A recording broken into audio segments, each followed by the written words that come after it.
Stefanos Polyzoides, and I've spent the last couple of days in Atlanta, my first trip, so my impressions are pretty fresh.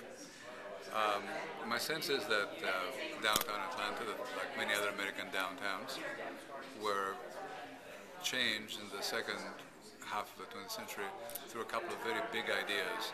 The idea of universal mobility in the United States is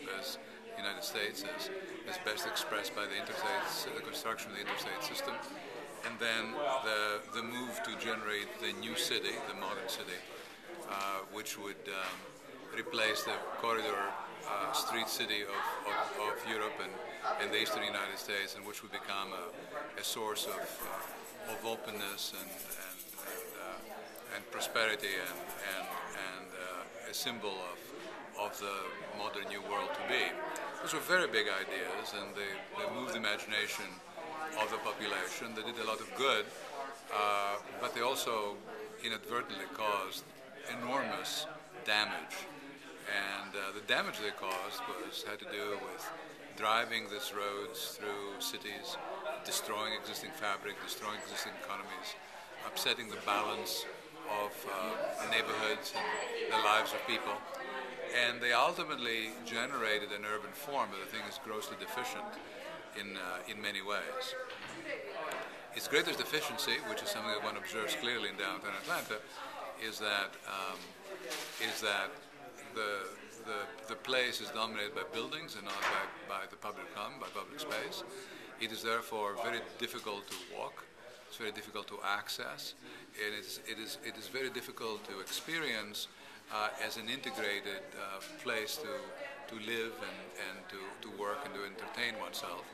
And despite the enormous energy and the extraordinary presence of buildings in the downtown of this great metropolis, I don't believe that the performance, the economic performance, and the image of this place is up to the level that it really ought to be. There is a real gap there that can only be addressed by rethinking this downtown. Of course, there is no Hail Mary strategy for redoing downtowns. You cannot build one building or bring one NFL team or do any one thing that can actually change that which is really only taken care of by stringing along hundreds, if not thousands, of decisions daily, monthly, yearly, that together over time bring up the fabric and the public realm of a downtown like Atlanta's. It strikes me that there are a lot of details, many of which we talked about, change of codes, making great streets, rethinking the hydrological and the environmental infrastructure of downtown, rethinking its retail offerings and retail distribution, revising zoning codes. There are a lot of issues that need to be worked on, and even finer and finer and finer details, the exact configuration of streets, the exact configuration of block radii, the exact size of lanes. I mean, there's hundreds and not thousands of details that need to be taken care of. On the other hand, there are some very big ideas, I think, that need to come in to stir people's minds in rethinking of a strategy for revitalization, and certainly a great integrated public space for the downtown, including parks and streets, might be one. Capping the freeways might be another. The growing downtown of significant individual neighborhoods and districts might be another one. Introducing a huge number of people, 10, 20, 30,000 residents within the downtown would be another one. So, to the degree that one thinks about the details and attends to them, but generates energy and excitement by looking at the big picture, to that degree I think a plan could indeed succeed. And certainly putting this plan in the framework of the political and economic and fiscal reality of the city is going to be its passport to ultimate success. The stakes are very huge in Atlanta. Atlanta is an important city in the United States. It is really a metropolitan center, well loved and well emulated in the rest of the country. It is typical of many other cities of its size, between 1 and 5 million people throughout the United States. Succeeding in recasting the downtown of Atlanta could have an enormous effect on the rest of our country at a very crucial point in our history.